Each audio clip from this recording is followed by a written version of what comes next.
Número 1. Os inventários rotativos são efetuados no final de cada exercício fiscal da empresa e incluem a totalidade dos itens de estoque de uma só vez. E aí, turma? Errado, galera. Qual dos três... tem um detalhe também aí, Paulão. Segura só um pouquinho. Qual dos três tipos de inventário que eu apresentei para vocês que tem a característica, inclusive é uma desvantagem, de todos serem inventariados de uma só vez? Qual deles, pessoal? O periódico. O rotativo não tem essa característica. Por isso a questão já estaria errada.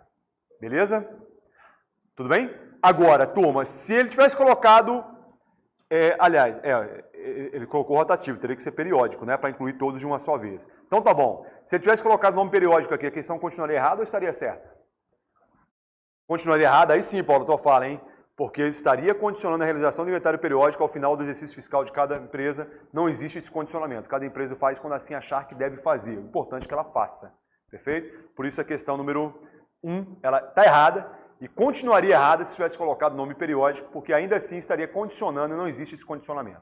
Beleza? Tudo bem? A 2 já fizemos, está correta, né? A número 3, os estoques de antecipação são criados para cobrir flutuações aleatórias e imprevisíveis do suprimento, da demanda ou do lead time. E aí, turma?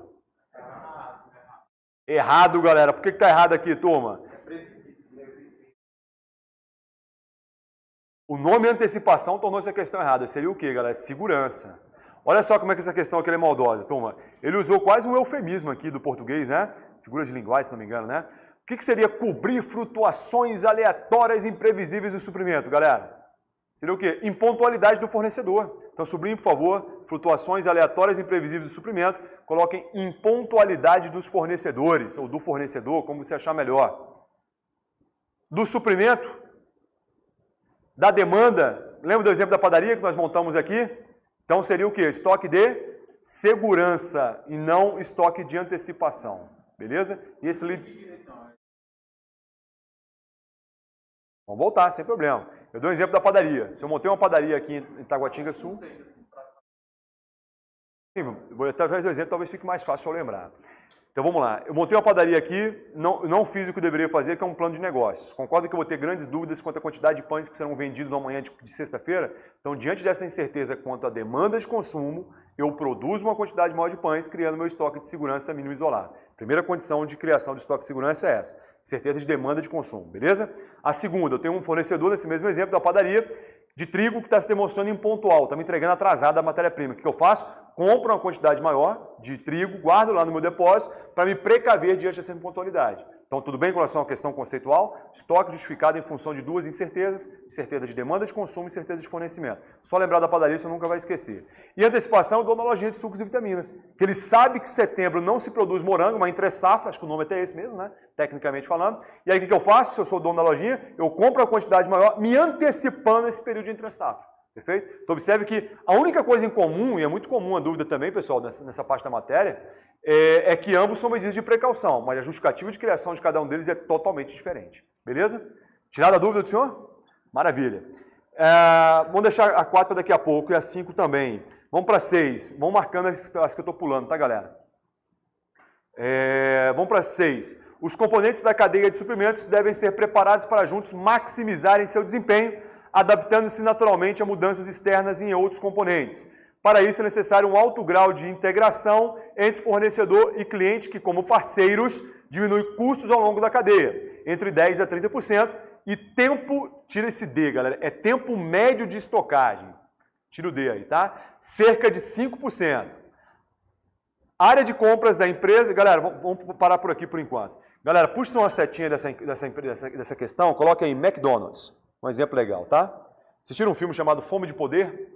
Depois da prova assistam, galera. Principalmente para quem, de alguma forma, vai continuar estudando, não sei, né? Tem objetivos de outros concursos também, mesmo alcançando êxito nessa pretensão de vocês nesse momento. Mas Fome de Poder é um filme que fala sobre a criação do McDonald's, né? Um filme bem interessante, inclusive. Bem chatinho de assistir, é quase um documentário, né? Mas tem um conhecimento ali, é legal. Enfim. E aí, o McDonald's é o seguinte, pessoal, já viram um caminhão branco parado em frente ao McDonald's? Não. Se não me engano, o fornecedor dos caras é Mart Brauer, sei lá como é que se pronuncia. Aquele caminhão ali dentro, ele tem 3 compartimentos distintos de temperatura para acondicionar 3 itens de acondicionamento totalmente diferenciado. Então, sei lá, carne, pães e descartáveis, por exemplo. Então, o que acontece ali? O McDonald's vai manter um nível de estoque baixo, dentro daquilo que a política de gestão de materiais, né, quer, Porque ele, McDonald's, franqueado da Taguatinga Center, ele sabe que no tempo oportuno e na quantidade necessária, ele vai ter seus níveis de estoques reabastecidos. Perfeito? Então, o que seria essa cadeia de suprimentos, pessoal? Essa ligação entre cliente e fornecedor. E qual que é o grande objetivo da cadeia de suprimentos? Você diminuir os custos ao longo da cadeia. Esse é o grande objetivo da cadeia de suprimentos. Já viram, por exemplo, em frases em caminhões? Antigamente as frases de caminhões eram mais interessantes, né? Tinha altas, que nem esse dia não, tem algum tempo atrás, eu parei na borracharia de beira de estrada mesmo assim, para arrumar um pneu, e eu não tinha foto de mulher nua, né? Eu brinquei com o cara, falei, pô, não se faz mais borracharia como antes. O cara me respondeu com toda a gentileza e falou assim, meu amigo, entenda o seguinte, faltou falar para eu anotar. Hoje, a maior parte dos meus clientes são mulheres, né? Então, ou seja, seria bem inoportuno. Bota de homem também, porque todo mundo fica satisfeito. Mas as frases de caminhões antigamente eram mais interessantes. Hoje você vai lá a frase lá, logística integrada. Já viram isso? Então, ou seja, o que seria essa logística integrada? Uma interligação entre cliente e fornecedor, que como parceiros diminui custo ao longo da cadeia. Então, até aqui essa questão está corretíssima. Detalhe, ele não colocou porcentagem cravada, entre 10% a 30%, depois ele colocou cerca de 5%. Observaram aí? Aquela minha fala anterior. Vocês nunca verão, se fosse cravado 5% e 10%, a questão já estaria errada e eu partiria para a próxima, beleza? Então, vamos continuar. Área de compras da empresa compete cuidado com os níveis de estoque da empresa, pois embora altos níveis de estoque possam significar poucos problemas com a produção. Galera, altos níveis de estoque de quê causam poucos problemas com a produção? Matéria-prima, né? Porque se eu tenho um alto nível de estoque de matéria-prima, eu vou ter poucos problemas com a produção. Sempre que a produção, imagina uma linha de produção da empresa, sempre que ela requerer, eu tenho condições de estar abastecendo aquela linha de produção com matéria-prima, perfeito? Não está falando que isso é regra para nós, já chegamos ao entendimento que nós não queremos manter níveis altos de estoque, beleza? Ele está falando, se eu mantenho um nível alto de matéria-prima, eu tenho poucos problemas com a produção. Beleza, a questão está correta até aqui também. Tudo bem? Acarreta um custo exagerado para manutenção. Galera, se eu tenho altos níveis de estoque, eu tenho ou não um custo exagerado para manutenção? Sim. Vamos chegar a uma conclusão importante, aproveitando a deixa dessa questão. Olha que eu vou falar com muita calma, pessoal. Quanto maior a quantidade de itens armazenados e quanto maior o tempo de permanência desses itens, maiores serão os custos de armazenagem. Até aqui estamos juntos? Galera, o que é esse tal custo de armazenagem, turma? É o custo mais importante que nós temos dentro da gestão de estoques, tá? Você poderia ficar a noite toda falando sobre isso. Seria o custo com o quê? É o custo para manter um item no almoxarifado. Aluguel, seguro, o que mais? Limpeza e conservação, luz, energia elétrica, pode ser, por exemplo, frigorífico, por exemplo, né? O que mais? Mão de obra, né? Seria por segurança, seria para as pessoas que gerenciam aquele nível de estoque, etc. Então, repetindo, quanto maior a quantidade, quanto maior o tempo de permanência, maiores serão os custos de armazenagem. Até aqui estamos juntos? Então, pergunta que eu faço a vocês, questão boa de prova, hein? Mas esses custos não chegam a zero se o estoque for zero. Certo ou errado, galera? Certíssimo, galera.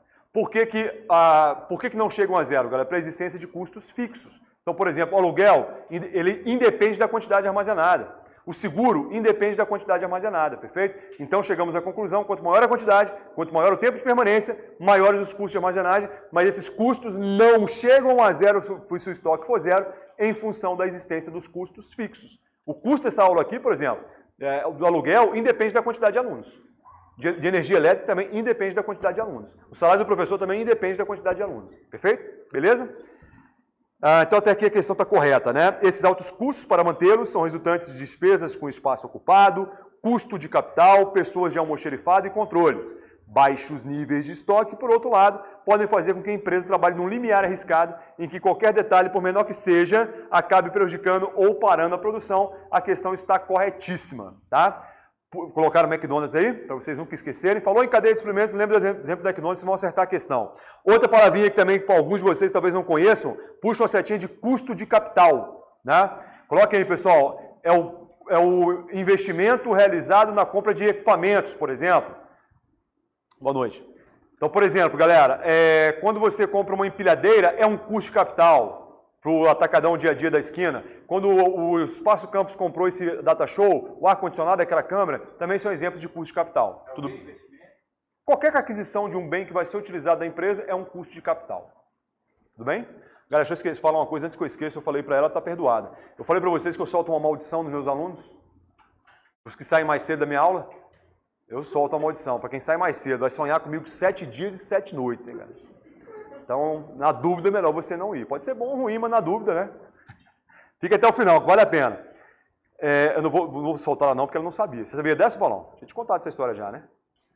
O Paulão sempre fica até o final. Tá morando lá ainda, Paulo?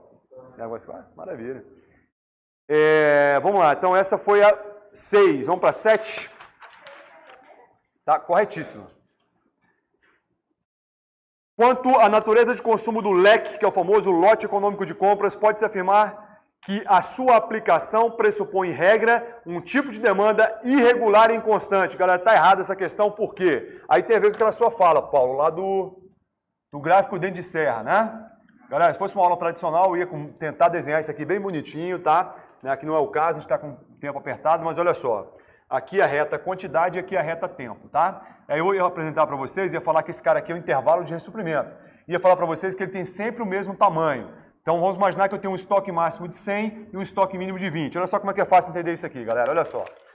O tempo vai passando para lá, né? O tempo vai passando, as mercadorias sendo consumidas, até que eu chego ao patamar de 20 unidades. Galera, poderia ser qualquer outro valor, coloquei 20 de maneira aleatória. Onde há necessidade de uma nova reposição de estoques, comprando mais 80, mantendo o meu patamar máximo de 100. Observe, o tempo vai passando, as mercadorias sendo consumidas, até que mais uma vez meu nível de estoque chega àquele que eu considerei como sendo mínimo, de 20, onde há necessidade de compra de mais 80, chegando ao patamar máximo de 100. Ficou claro porque ele é chamado de gráfico dente de serra, porque tem essa semelhança com a serra de um serrote. Também chamado de modelo de reposição contínua ou modelo de reposição periódica. Esses nomes são idênticos, tá? Para nós é a mesma coisa. Então, o que ele pressupõe aqui? Alguém pode falar, professor, mas ele é um modelo meramente teórico. Ele é teórico. Na prática, pessoal, isso acontece necessariamente. Quer dizer, a cada 10 dias eu estou em empresa, vai ser consumido 80, eu compro mais 80, chego a 100. Serão consumidas mais 80, né, ao longo de 20 dias. Galera, isso aqui é um modelo teórico. E o que é importante que vocês se lembrem quanto ao modelo do gráfico dente de serra? Que ele pressupõe o consumo é constante, os preços são constantes e os recursos financeiros são limitados. Vamos anotar isso aí, galera? Coloca assim, características do LEC, vale a pena. Características do LEC. Primeira delas, consumo constante. Consumo constante.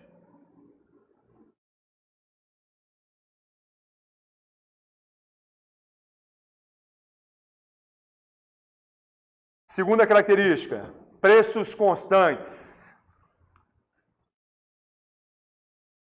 E a terceira característica, recursos financeiros ilimitados. Recursos financeiros ilimitados. Galera, tudo bem com relação a... Agora eu pergunto para vocês, pessoal. Na prática, os preços são constantes? Não, temos um regime inflacionário. Na prática, o consumo é constante, pessoal? Também não, já chegamos a esse entendimento. E na prática, os recursos financeiros são ilimitados, galera? Quem dera que fossem, né? Não são, então observe que são 3 características teóricas que não se fazem presente na realidade. Por isso a questão 7 está errada, que ele colocou aí irregular e inconstante com distribuição não uniforme, tornou a questão 7 errada. Beleza? Claro. Perfeito. Perfeito. Aqui é o intervalo de ressuprimento.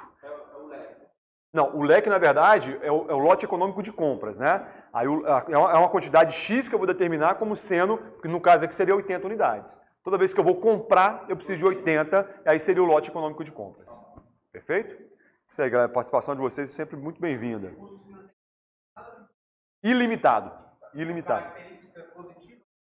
Não é criação positivas ou negativas, são apenas características. Perfeito? Beleza? Vamos para 9, pulamos a 8, tá? Marque aí. 9. Os níveis dos estoques estão sujeitos à velocidade da demanda. Se a constância da procura sobre o material for maior que o tempo de ressuprimento, ou essas providências não forem tomadas em tempo oportuno, a fim de evitar a interrupção do fluxo de reabastecimento, teremos a situação de ruptura ou de esvaziamento do seu estoque com prejuízos visíveis pela produção, manutenção, vendas, entre outros departamentos. E aí, turma? Certíssima questão número 9, tá? Então, ou seja, eu tenho que estar sempre alinhando a minha política de compras à questão da velocidade de demanda, né? Isso é uma coisa óbvia também. Então, a 9 também está correta. Pulem a 10, a 11 e a 12, por gentileza. Daqui a pouco nós tentaremos voltar a elas. Vamos agora para a lista 3, galera. Isso aqui vamos fazer a toda, tá? Vamos lá. O Departamento de Administração de Materiais de uma empresa recebeu 5.000 requisições no ano de 2009. Então, vamos lá. Deixa eu apagar aqui para a gente já ir colocando os números aqui no quadro. Então, são 5, questão número 1. 5.000 requisições, não é isso? No ano de 2009. Sendo que cada requisição teve uma média de 1,8 itens. Então, vamos explicar isso aqui, vai dar 1,8 itens, não é isso? Então, qual foi o total de itens requisitados, pessoal? 9 mil? 9 mil itens requisitados. Até aqui estamos juntos? Se foram 5 mil requisições, das quais, em média, cada uma teve uma quantidade de 1,8 itens, o total de itens requisitados foram 9 mil. Beleza? Até aqui estamos juntos? E ele fala o seguinte, sabendo que 7.650 itens foram entregues dentro do prazo, qual foi o nível de serviço de atendimento do departamento em percentual? Então, o que ele quer saber, pessoal? Quanto que esses 7.650 representam em relação ao quê? Aos 9 mil. Não é isso?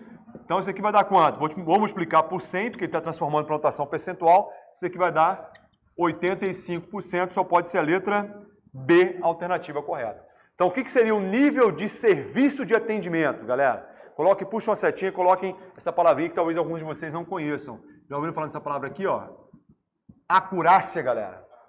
Anotem o significado dessa palavra, tá? Acurácia seria fazer alguma coisa certa, tá? Então, por exemplo, se uma empresa ela tem poucos itens divergentes no seu almoxarifado, ou seja, fora da especificação padrão, ela tem um alto percentual de acurácia.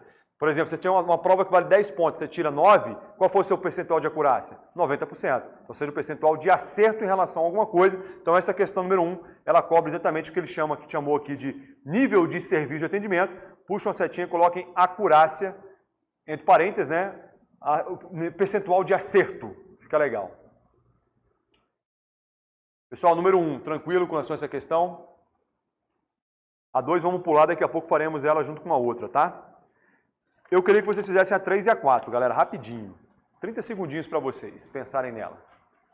Sei que não dá tempo, mas é só para estimular vocês a tentarem fazer também.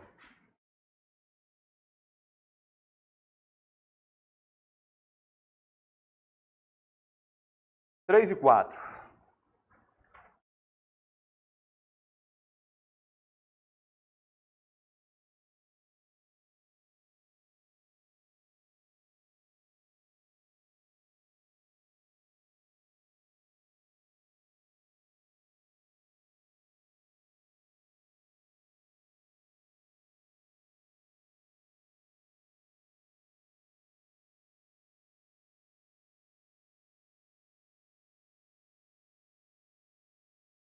Curva ABC isso daí, tá, galera?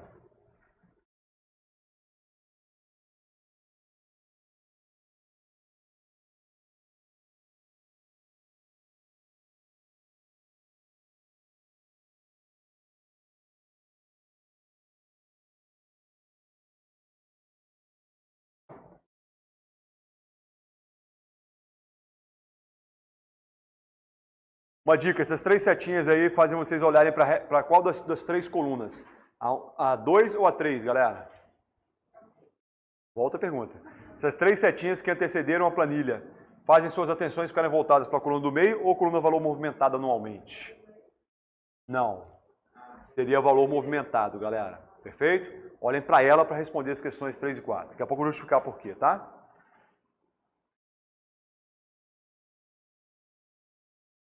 Avisaram os interessados que vão chegar mais tarde hoje, galera? O Ludmilo está olhando para mim como que diz, ô dó, vai ficar sozinho aí.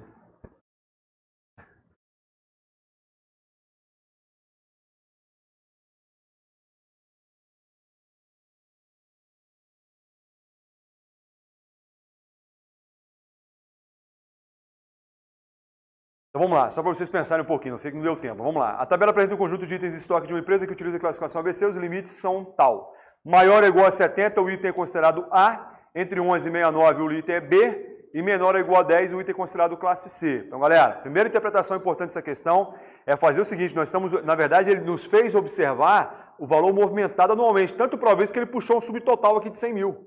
Né? Então, seja, professor, poderia ele não te dar essas setinhas e aí talvez chegaria a outra conclusão? Vamos falar sobre isso também, mas vamos lá. Questão 3 está pedindo o quê?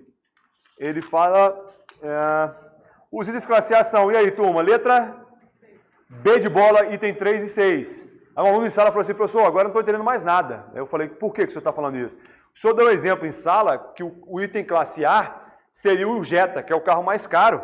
Ué, professor, eu olhei o item 7 e 8 da letra A, são os mais caros, eu marquei a letra A. Galera, tudo bem. Só o valor do item pode ser uma variável que pode ser classificado como sendo o item classe A, os mais caros, sem dúvida nenhuma, falamos sobre isso do Jetta, do Gol e do Golf. Só que nessa questão, né, de maneira específica, essas 3 setinhas foram dadas e fizeram nossa atenção ficar voltada para o valor movimentado. Ele desprezou o valor unitário. Teve uma outra prova, galera, só um comentário interessante, que é uma prova da Secretaria de Saúde, do DF, se não me engano. Pensem comigo, foi dada uma tabelinha com 18 itens, 18, né, algodão, seringa, sei lá, band-aid, etc. Coisas de hospital, né? Equipamentos de hospital.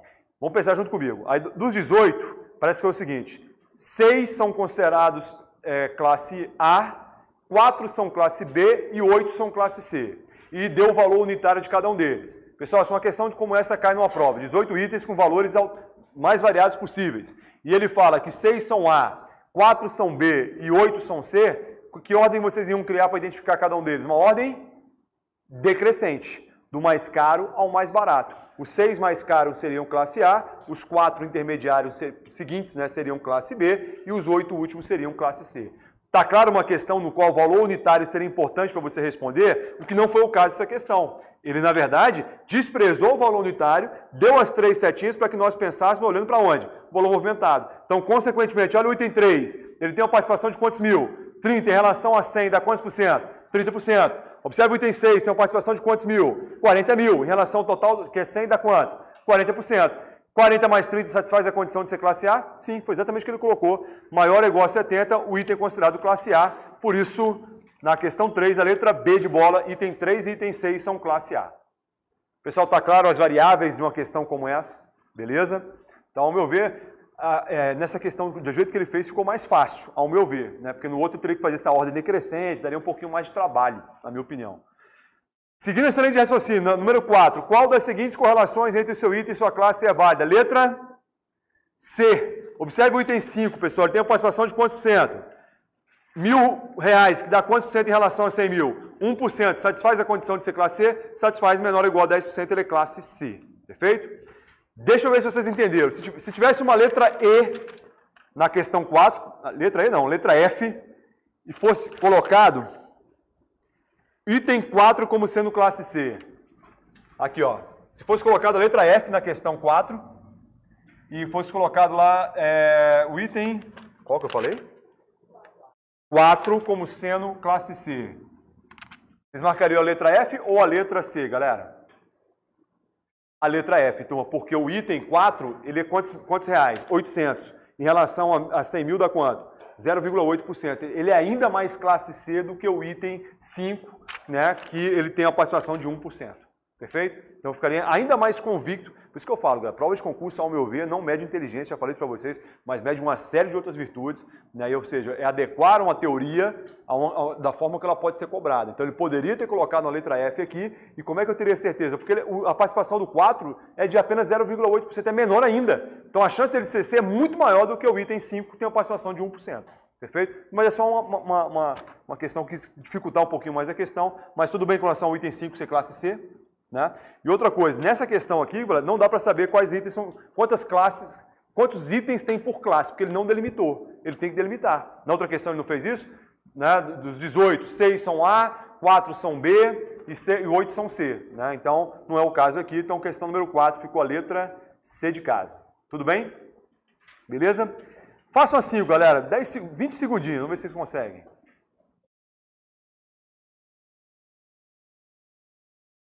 Essa questão é boa, essa 5 é boa. Enquanto eu apago esse quadro aqui. Aí ela vai cobrar o índice de acurácia, né?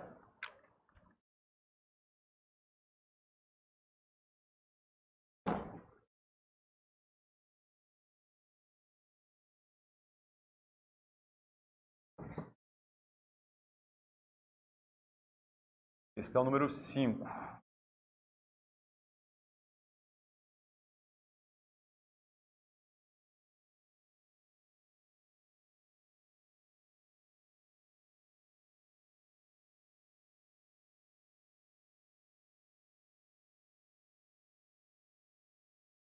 Após o término do inventário físico dos itens de estoque, deve-se calcular o índice representativo da acurácia dos controles de movimentação de materiais da empresa. Considerando que foram inventariados 10 mil itens. O que quer dizer isso, pessoal? foram checados 10 mil itens, sob o ponto de vista de estado de conservação, né, e quantidade desses itens, né? E encontrados 1.200 itens com divergências, né, ou seja, fora do prazo de validade, amassado, arranhado, vencido ou com lacre violado, por exemplo, né? O índice de acurácia vai ser de quanto? Vamos ver? Foram quantos mil itens? 1.200. Quanto que representa em relação ao total, que 10 mil? Né? Vou multiplicar por 100. Por que eu estou fazendo isso, galera? Mais uma vez, as alternativas estão em porcentagem. Galera, poderia ser em numeral? Poderia, tá? Então aqui vai dar quanto? 12%. O desavisado ou desavisada tivesse faltado essa aula, né? Já marcaria letra A. Mas por que não é letra A, pessoal? Percentual de acurácia. Médio percentual de acerto ou de erro? De acerto, 12% é erro. Consequentemente, 100%, que é o todo, ou seja, os 10 mil itens, menos 12, que é o percentual de erro, chegamos aqui a quanto? 88%, só pode ser a letra D de depreciação, a questão número 5. Percentual de acurácia, médio percentual de acerto e não de erro. Perfeito? Poderia ter direto? Poderia, né?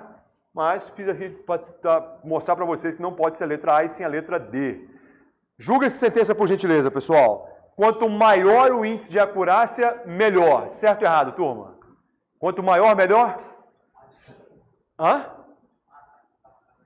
Na outra, né? Quanto maior, melhor? Sem dúvida, galera. Quanto mais próximo de 100%, mais eficiente ou mais eficaz a empresa está gerenciando seus itens de estoque, tá bom? Ah, professor, a banca pode cobrar qual é a porcentagem ideal? Galera, não existe isso, tá? Com a regra, quanto maior, melhor e ponto final. Beleza? Tudo bem com relação à questão número 5? Vamos para 6? Nos dá um valor de compra do bem, 500 mil, nos dá a vida útil do bem, que são 25 anos, e fala que o valor residual é de 50 mil reais. Considerando o método de depreciação linear, todo mundo já sabe o que é linear, né? Aquela depreciação constante, e as características do bem patrimonial apresentado na tabela acima, qual é, tem um erro de português aí, perdoe-me, qual é a depreciação acumulada e o valor residual do bem patrimonial ao final do seu 4º ano de utilização. Então vamos lá. O valor do bem é quanto? 500 mil, né? Só que ele fala que tem um valor residual. Galera, o que é um valor residual? É um valor que sobra, valor residual. É um valor que não vai ser depreciado. Qual valor? 50 mil reais. Então podemos concluir que nós temos aqui um valor depreciável de quanto? Valor depreciável de 450 mil reais. Até aqui estamos juntos? Perfeito? Valor do bem, 500 mil reais. Ele falou que o valor residual é de 50 mil. Consequentemente, vou subtrair o valor residual do valor do bem. Chegamos a um valor depreciável de 450 mil reais. Tá claro até aqui? Beleza? Então vamos continuar. Ele fala que são 25 anos, né? Então vou dividir por quanto aqui? Por 25 anos, né? Isso daqui vai dar, se não me engano, 18 mil reais. É a depreciação anual. Perfeito? Então, se a depreciação lá é linear, ou seja, ela é constante, eu pego o valor depreciável, divido pela quantidade de anos, que ele vai sempre me dar essa informação, não tem como eu saber isso, não existe isso, tá? E vou chegar à conclusão que de 18 mil reais por ano vai ser depreciado. Então, ou seja, a cada ano que passar, como a depreciação lá é linear, vai ser depreciado 18 mil reais. Tudo bem até aqui? Ele fala que ao final de quantos anos? 4, né? Então, vezes 4 anos, eu chego à depreciação de quanto aqui, galera? 72? Isso, letra D. 72 mil reais, essa é a depreciação acumulada ao final do 4º ano de utilização. Então vamos voltar, pegamos 500 mil, que é o valor depreciável, subtraímos o valor residual, que é o valor que sobra, é o resto, temos aqui um valor depreciável de 450 mil reais. Falou que a vida útil são 25 anos e falou que a depreciação é linear. Então eu pego o valor depreciável, 450 mil, divido por 25 anos, que é a vida útil, acho que a cada ano que passar vai ser depreciado 18 mil reais, porque é uma depreciação linear, beleza? Ele fala que ao final do 4º ano, poderia ser qualquer outro período, multiplica por 4, 72 mil reais, então só pode ser a letra D de depreciação. Se estivéssemos em prova, já iríamos para a próxima questão, beleza? E o valor residual, pessoal? Vou pegar o valor do bem, que é quanto? 500 mil, subtrai o valor de depreciação acumulada, que é de quanto? 72 mil reais, sobra quanto aqui? 428 mil reais, só pode ser a letra D. Alguém pode perguntar, professor, mas por que você pegou o valor cheio aqui? Porque aqui nós estamos ainda no 4º ano, pessoal. Aí eu pego o valor total do bem, que é 500 mil, subtraio a depreciação acumulada, vai ser 428, lembrando que desses 428, 50 mil não vai ser depreciado, que é o valor residual. Beleza? Questão um pouquinho exagerada para o edital de vocês, mas sempre bom a gente pegar as questões com nível de dificuldade maior, né, para testar vocês e preparar para que quando vocês pegam a questão, né, mais fácil, né, vocês passeiem na questão, esse é o grande objetivo. Galera, vamos para 7. Na gestão de estoques, o modelo de reposição periódica, também conhecido como modelo de estoque máximo, tem como característica, puxa uma setinha e coloca aí, gráfico dente de serra. É a mesma coisa que modelo de reposição periódica, que é a mesma coisa de modelo de estoque máximo. Qual vai ser a letra aí, pessoal? Vai ser letra D. Manter constantes os intervalos de pedido de compra. Lembra do desenho que eu tinha feito para vocês? Vale a pena vocês fazerem ao lado aí, ó. Manter constantes. Lembra que eu respondi para o senhor? O tempo de ressuprimento é o tempo compreendido entre duas reposições de estoques. Então, se aqui são 10 dias, aqui também serão 10 dias e aqui também serão 10 dias. Por quê? O modelo prático do pressuposto que o tempo é constante, aliás, o consumo é constante, os preços são constantes e os recursos financeiros são ilimitados. Por isso a questão 7 é a letra D de depreciação. Beleza? E para fecharmos essa lista, com relação ao conceito de bem na gestão de recursos materiais e patrimonial da administração pública, afirma-se que, galera, é muito raro, tá? Sendo que a primeira questão que a gente pega, fizemos, sei lá, umas 50 questões aí, que ela direciona para o setor público. É muito raro isso acontecer, tá? Geralmente não é cobrado assim não, é colocado de uma forma geral, tá? Mas não faz diferença para a gente não. Número 1, o conceito de bem está relacionado à utilidade, à quantidade e um valor econômico ou riqueza, pessoal? Sem dúvida, bem é exatamente isso. Está relacionado à utilidade, à quantidade e um valor econômico ou riqueza. Número 1, correto. 2, os bens são suscetíveis de apropriação, direitos e obrigações podendo ser designados como patrimônio.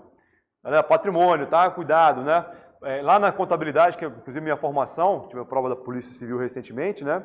Você tem lá a concepção de patrimônio da contabilidade como sendo o total de bens, direitos e obrigações. É tudo que você tem na condição de coisas positivas, que seriam bens, direitos e também obrigações. Para nós aqui na administração de recursos materiais, patrimônio somente bens, ponto final. Beleza? Então a questão está correta, tá? Alguém pode achar estranho e falar, obrigações, sim, eu posso comprar um bem patrimonial a prazo, por exemplo, sim, através de financiamento. Lembra desse cara aqui, ó, do leasing? Já ouviram falar disso aqui? Não. Né? Muito utilizado para financiamento de automóveis, década de 90, né? Porque eu trabalhava em banco, inclusive. Não gosto nem de lembrar dessa época, não. Como depois virei professor, realmente tive uma satisfação muito maior. Mas, enfim, uma área interessantíssima também. O leasing, antigamente, é uma modalidade de crédito. Você comprava um carro por leasing, deve existir até hoje também, imagino eu. Não sei se as taxas estão boas como eram naquela época, mas enfim. Você compra um carro e por leasing, no documento do carro vem o nome do banco, Banco do Brasil, arrendamento mercantil, e lá embaixo vem você como arrendatário. Aí quando você liquida a última parcela, que aí sim você transfere, né, o nome seria esse, aquele carro para o seu nome, perfeito? Aí o que aconteceu nessa época? Essas companhias, por exemplo, de avião, compravam um avião a prazo, olha só a brecha jurídica que você tinha aí para pagar menos impostos. Não lançavam como sendo um bem patrimonial, e o que é pior, todo mês pagavam mensalidade, imagina quanto deve ser a mensalidade de um avião, caríssimo, milhões aí com certeza, que fazia com que ela pagasse menos impostos. Dá para entender isso, pessoal? Porque olha só, se eu tenho minhas despesas aumentadas, a minha receita aumenta ou diminui com despesas maiores? Despesas maiores e receitas menores. Com a maioria dos impostos inseridos sobre o faturamento da empresa, a empresa pagaria menos impostos. Hoje, todo e qualquer bem patrimonial, independentemente da forma como você adquire, você é obrigado como sendo a lançar um bem patrimonial no seu imobilizado lá na contabilidade, né? Então isso mudou para que você não tivesse mais essa brecha jurídica que fazia as empresas pagarem menos impostos. Para vocês, basta que vocês lembrem, né, que a questão 2 está correta. Então, mesmo um bem sendo a prazo, através de um financiamento, de um empréstimo, você vai registrar como sendo um bem patrimonial, por isso a questão 2 está correta. Beleza? Vamos para 3. A gestão do patrimônio imobiliário inclui os bens imóveis e os bens não consumíveis. E aí, turma? Está errado porque bens não consumíveis não são objeto de estudo da gestão do patrimônio imobiliário. Puxa uma setinha de bens não consumíveis, coloque aí, pessoal. Seriam os bens intangíveis. Por isso a questão 3 está errada. Perfeito?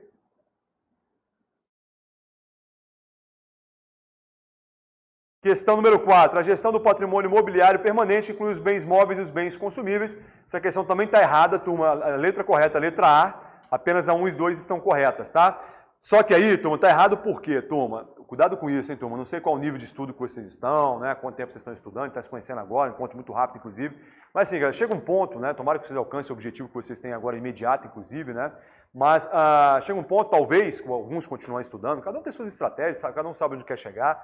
Nem, por exemplo, tem um grande irmão meu, que ele na verdade é primo, mas é mais que irmão, que é delegado da Polícia Federal, ele está fazendo concurso para cartório. Está sendo criticado por alguns familiares, pô, esse cara é muito ambicioso. Cara, qual o problema que tem da pessoa ser ambiciosa? Né? Não confunda ambição com ganância. São coisas diferentes. Né? A ganância é ruim, a ambição é boa. Então, não vejo problema nenhum da pessoa mesmo tendo um alto padrão de salário, um alto, né, status aí, em termos de desafios profissionais, etc.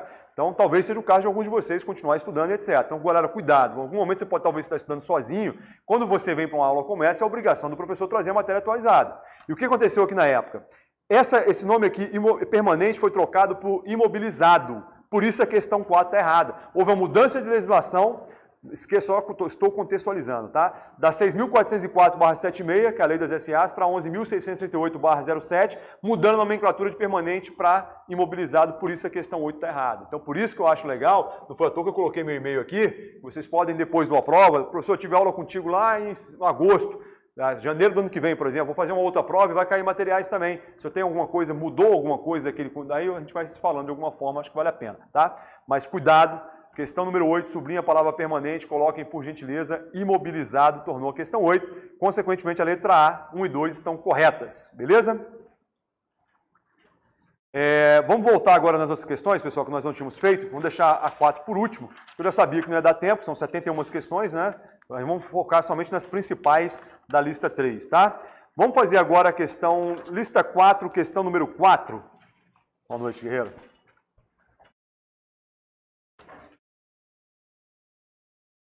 Posso apagar o quadro? Vamos fazer a 4 dessa lista e a 5 da outra. Vamos juntos, tá? Turma, se existe uma fórmula que vocês têm que lembrar para a prova de vocês, dentro daquela porcentagem que eu falei para vocês, aquele chute com a precisão alta, né?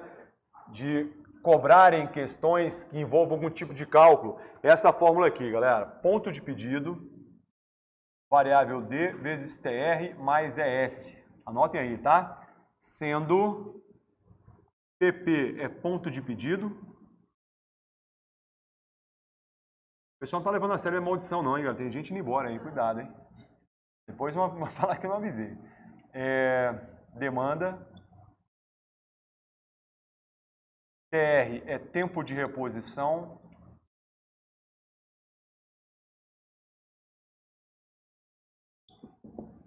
IES, toque de segurança.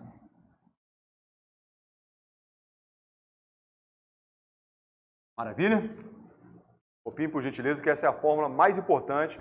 Vocês têm que lembrar dessa fórmula para a prova de vocês, tá?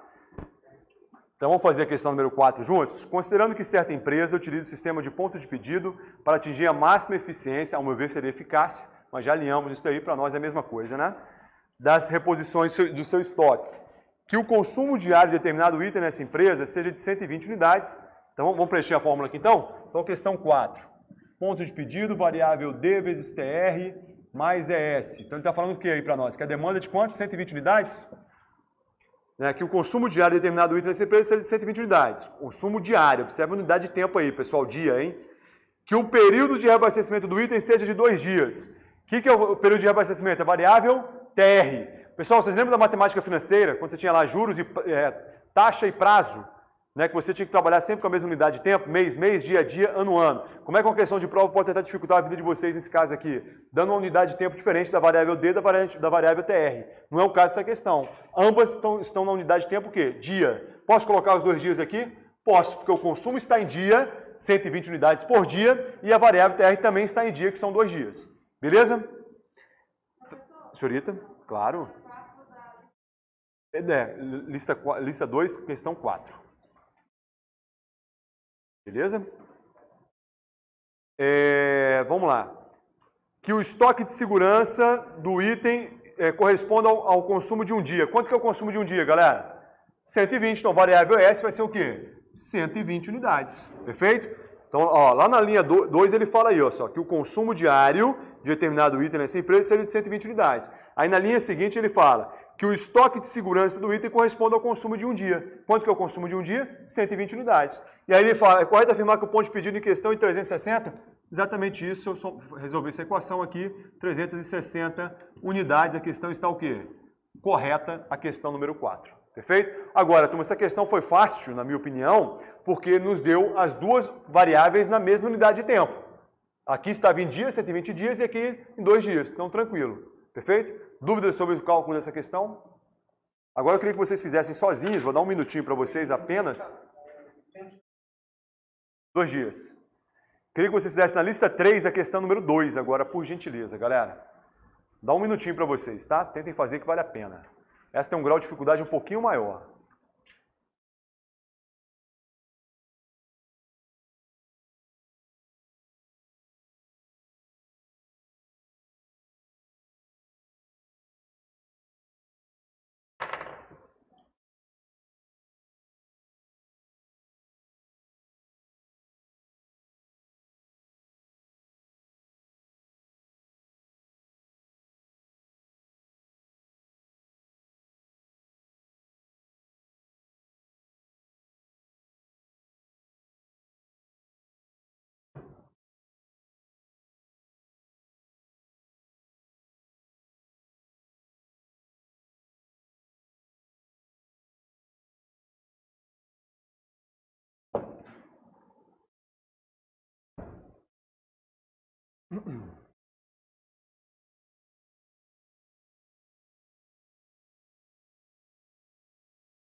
Usar as cores vermelho e preto aqui, galera, para motivar vocês. Vocês sabiam disso, né?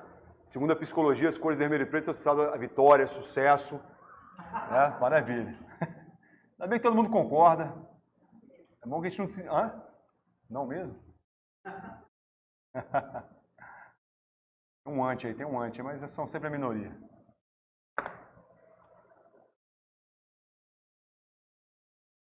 Maravilha. Vamos lá, galera. Sei que o tempo não é suficiente, mas vamos lá. Só para vocês pensarem um pouquinho. Uma empresa que usa o modelo de reposição contínua na gestão de estoques tem um consumo médio de um item de estoque de 1.000 unidades por mês. Então, opa, já posso colocar aqui, substituindo a variável D, 1.000 unidades. Cuidado com a unidade de tempo aí que está mês, beleza? E manter um estoque de segurança de 100 unidades. Então, opa, variável ES, 100 unidades. Então, já encontrei 2 das variáveis das 3. Não é isso? Só substituindo a fórmula. Supondo que o prazo de entrega após a colocação do pedido, aí tem um erro de português e meu seja de 10 dias úteis. Galera, se o prazo de entrega são 10 dias úteis, eu posso colocar esses 10 dias úteis na fórmula, galera? Não. Por quê? Não está na mesma unidade de tempo da variável D. Aqui está em mês e aqui está em dias úteis. Então, vou guardar na manga essa informação. Beleza? Que as compras são feitas em lotes de 5.000. Pergunta que eu faço a vocês, pessoal, nos dá o tamanho do lote. É útil para a aplicação da fórmula do ponto de pedido? Temos alguma variável que contempla o tamanho do lote, pessoal? Não, essa informação é só para querer confundir vocês, não vai acontecer isso com a gente. Tirem essa informação, não serve para nada. A banca aqui poderia ter feito uma pergunta que ela não fez, mas eu não vou fazer, não deixa eu esquecer não, tá? Daqui a pouquinho, tá? Então vamos desprezar esses 5.000 e considerando 20 dias úteis por mês, qual é a quantidade do ponto de pedido. Então, galera, assim como o Paulo sugeriu ali, nós temos 2 formas de fazer essa questão, tá? A primeira delas, eu pegando a variável TR, que está em dias úteis, e transformando para a mesma unidade de tempo da variável D, que está em mês. Vamos fazer isso? Então, vamos lá. TR, ele falou que são quantos dias úteis aí? 10 dias úteis, não é isso? Quantos dias úteis tem nesse mês aí, galera? 20, não é isso? TR são 10 dias úteis, ele falou que tem 20 dias úteis por mês. Pergunta que eu faço direto e objetiva para vocês. Quanto que esses 10 dias úteis da variável TR representam em relação ao total de dias úteis do mês, pessoal? Quanto? Meio, metade ou 50%, né? Consequentemente vai ser metade, né? São 10 dividido por 20, meio, 0,5 ou 50%, perfeito? Quanto é que vai dar esse ponto de pedido aqui? 600 unidades, só pode ser a letra C. Vamos voltar? Estamos transformando a variável TR, que está em dias úteis, para a mesma unidade de tempo da variável D, que está em mês, perfeito? E a pergunta que eu fiz a vocês é a seguinte, foi direta e objetiva. Se TR são 10 dias úteis, e ao mesmo tempo ele me afirma que nesse mês existiram 20 dias úteis, a pergunta foi direta. Quanto que esses 10 dias úteis representam em relação ao total de dias úteis do mês, pessoal? 10 dividido por 20, meio, 0,5, metade ou 50%, consequentemente, ponto de pedido dá igual a 600 unidades. Mas assim como na matemática financeira, não sei se vocês lembram disso, sei que para alguns é sofrido lembrar de matemática financeira, você poderia transformar tanto o prazo quanto a taxa. A mesma coisa aqui. Vamos fazer o contrário agora? Até acho que a segunda forma é mais fácil. Vamos transformar a variável D, que está em mês, para a mesma unidade de tempo da variável TR, que está em dias úteis? Pergunta direta objetiva. Se são 1.000 unidades consumidas por mês e existem 20 dias úteis, não é isso? Quantas unidades são consumidas por dia útil, galera? 1.000 unidades, com memória de cálculo aqui ao lado, dividido por 20 dias úteis, não é isso? Vai ser igual a 50 unidades por dia útil. Concordam comigo? Ixi Maria, útil. Beleza? Então aqui vai ser, ó, Vou colocar 50 unidades, né, por dia útil, vezes quantos dias úteis, pessoal? Vezes 10 mais 100. Dá exatamente o que? As mesmas 600 unidades. Então só pode ser a letra C. Vamos voltar? Mais fácil ou não a segunda forma? Na minha opinião, sim. Vamos voltar? Estamos transformando a variável D, que está em mês, para a mesma unidade de tempo da variável TR, que está em dias úteis, perfeito? Pergunta foi direta ao objetivo. Se são 1000 unidades consumidas por mês, e nesse mês existem 20 dias úteis, perguntei para você de maneira simples. Quantas unidades são consumidas por dia útil? Olha a memória de cálculo aqui. 1000 unidades consumidas por mês, dividido por 20 dias úteis, que foi a quantidade que ele colocou na questão, faz aqui 50 unidades por dia útil. Então, 50 unidades, agora sim, né, com a mesma unidade de tempo, 50 unidades por dia útil, vezes 10 dias úteis, mais 100 é igual a 600 unidades. Acho a segunda forma mais fácil, mas você poderia fazer qualquer uma das duas. E com isso, nós encerramos a lista 3 também. Concordam comigo? Perfeito? Vamos lá que vai dar tempo. Vamos fazer agora a questão número 8. 20 segundinhos para vocês lerem essa questão. Vamos fazer a 8, 10, 11 e 12. Da lista 2. Vamos chegar lá. Falta 5 também, né?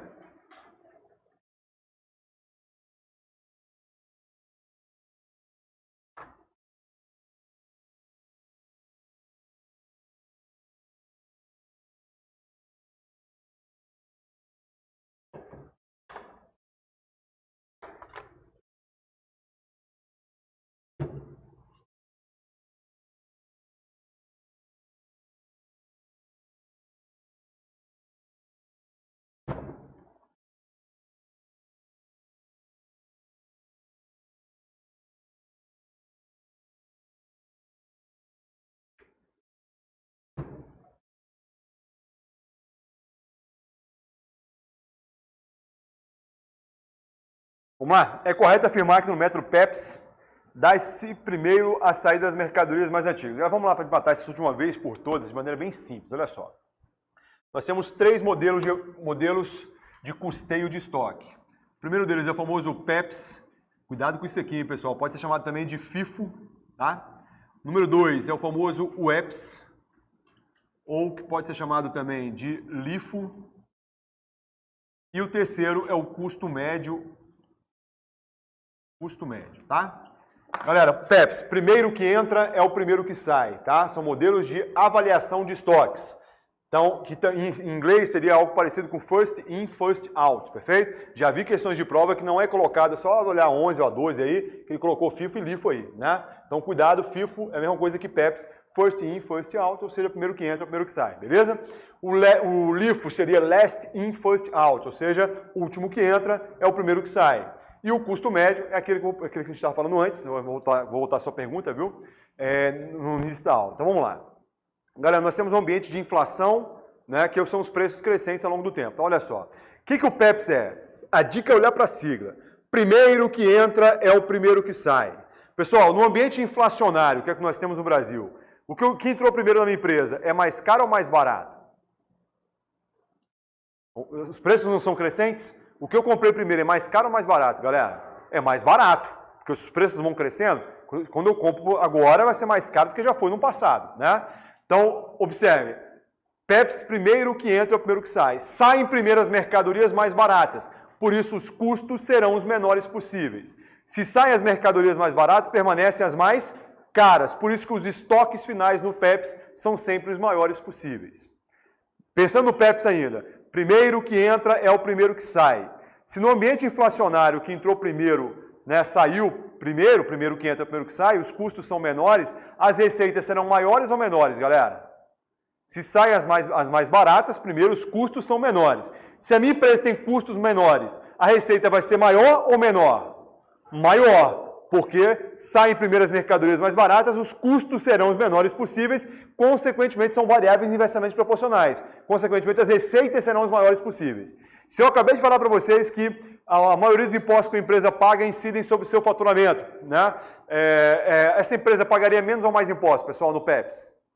mais impostos, porque se as receitas estão superestimadas, a base de cálculo é a receita, a empresa pagaria mais impostos. Então, voltando àquela pergunta do senhor, né, mais uma vez, se a empresa utiliza o PEPS, é bom ou ruim para o governo? É bom porque ele arrecada mais impostos, né, porque a base de cálculo da receita vai ser superestimada, os impostos incidem sobre a receita e, consequentemente, essa empresa pagaria mais impostos. Perfeito? Vamos olhar para o EPS agora, pessoal. Último que entra é o primeiro que sai. Em um ambiente inflacionário, as últimas mercadorias que entraram são mais caras ou mais baratas? Mais caras, né? Ao saírem primeiro, os custos serão os maiores possíveis. Saem primeiro as mercadorias mais caras. Se os custos são maiores, as receitas serão menores ou maiores? Menores, que já chegamos à conclusão que são variáveis inversamente proporcionais. Quanto maior o custo, menores são as receitas. Uma empresa que opta pelo EPS, pessoal, ela pagaria menos ou mais impostos? Vamos voltar. Se as mercadorias que entraram por último, o último que entra é o primeiro que sai. Perdoe-me. Se são as mais caras, consequentemente, né, os custos serão os maiores. Saem primeiro as mercadorias mais caras. Se os custos são maiores, as receitas serão menores ou maiores? Menores, porque se saem as mais caras primeiro, custos menores, aliás, maiores. Se chegamos ao entendimento que são variáveis inversamente proporcionais, quanto maior o custo, menor a receita. Essa empresa que está com a receita menor, ela pagaria menos ou mais impostos? Menos impostos, por isso o EPS é proibido por lei. Está claro, pessoal, da proibição do EPS? Porque para o governo é pior a questão do EPS, por isso ele proíbe a utilização do EPS. Beleza? E dos três, o mais utilizado é o custo médio, porque ele mantém custos e receitas intermediárias, aí sim eu respondo 100% da sua pergunta. Eu entendi essa questão da inflacionária. O senhor entendeu? Não entendi. Vamos voltar, claro, excelente pergunta. Quando eu falo em período inflacionário, fica claro que os preços são crescentes ao longo do tempo. O que eu comprei hoje é mais barato do que eu vou comprar amanhã. Os preços são crescentes, beleza? Ah, professor, mas nem sempre vai acontecer isso. Tudo bem, né? Nossa economia hoje ela é estabilizada, entre aspas, né? Então você tem uma inflação que ela é muito mais baixa do que já foi. Você que é garotão não vai lembrar disso, mas antes de 94, tenho 43 anos, se no supermercado de manhã era um preço, à tarde era outro. Era uma inflação à noite. Era caríssima, inclusive, né? As coisas aumentavam, tanto que as casas tinham dispensa para você comprar, compra do mês. Hoje não tem necessidade de você fazer isso, né? Enfim. Então o que acontece? Vamos voltar. A pergunta que eu fiz inicialmente, olhando para o PEPS. Primeiro que entra é o primeiro que sai. No regime inflacionário, pessoal, a mercadoria que entrou primeiro é mais cara ou mais barata? Mais barata, porque está lá há mais tempo, é mais barato. Então, PEPS, primeiro que entra, primeiro que sai, saem primeiro as mais baratas. Os custos serão os menores possíveis. Aí perguntei assim para vocês, se os custos são menores, as receitas serão maiores ou menores? Maiores, porque são ao custo de aquisição. Então, se os custos são menores, as receitas são maiores. Com a maioria dos impostos que a empresa paga incidem sobre o faturamento, a empresa vai pagar menos ou mais impostos? Mais impostos. O EPS, a dica é olhar para a sigla. Último que entra é o primeiro que sai. Pergunta que eu faço mais uma vez. No ambiente inflacionário, que entrou por último, é mais caro ou mais barato? Mais caro. Ao sair primeiro, os custos serão os maiores possíveis. Saem primeiro as mercadorias mais caras. Se os custos são maiores, as receitas serão menores. Se os impostos incidem sobre o faturamento e esse faturamento é subestimado, a empresa vai pagar menos ou mais impostos, menos por isso o EPS é proibido por lei. Fechou? Galera, tudo bem com relação a esse entendimento? Então vamos agora para a questão número 8. Agora vocês conseguem responder. É correto afirmar que no método PEPS dá-se primeiro a saída das mercadorias? Uma vez alguém falou em sala assim, professor, fiquei sabendo que estatisticamente questões de administração de materiais, quando ultrapassam 8 linhas, existe uma possibilidade de 87,65% de estar errado. Cara, não sei quem fez esse cálculo, mas isso daí deve ter dado um trabalho danado. Isso inexiste em administração de recursos materiais. A ideia, como nós estamos fazendo aqui, é ponto a ponto, tá? Não tem essa de ser mais correto ou mais errado, não tem essa não. Então é correto afirmar que no método PEPS, das primeiras saídas das mercadorias mais antigas, que foram as primeiras que entraram, até aqui tudo bem. Olhar para a sigla, primeiro que entra é o primeiro que sai. Ficando os estoques as mais recentes. Em um regime inflacionário, o que é isso aí? Tendência crescente de preço ao longo do tempo. Os valores do estoque final e do CMV, galera, o que é o CMV? É o custo da mercadoria vendida, tá? Ou seja, é quanto que eu paguei por essa mercadoria que eu estou vendendo, perfeito?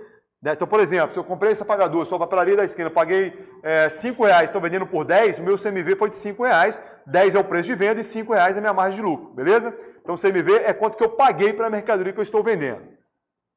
São, respectivamente, maiores e menores, é isso, pessoal? Então, vamos lá. A dica é olhar para a sigla. Primeiro que entra, é o primeiro que sai. Saem primeiro as mais baratas, perfeito? Se saem as mais baratas, os custos serão os menores possíveis. Foi isso que ele falou aí, ó? Serão maiores para o estoque final e menor para o CMV. Menor para o CMV? Sim, sai primeiro as mais baratas. Se saem as mais baratas, permanecem as mais caras. Então, os estoques finais são menores ou maiores no PEPS? São maiores, porque se saem as mais baratas, permanecem as mais caras. Né? Foi isso que ele falou aqui, ó? Foi. Aí ele explica, pois na venda sairão primeiro as mercadorias mais baratas, ficando os estoques as mais caras. Até aqui estamos juntos, todo mundo? Beleza? Vamos continuar.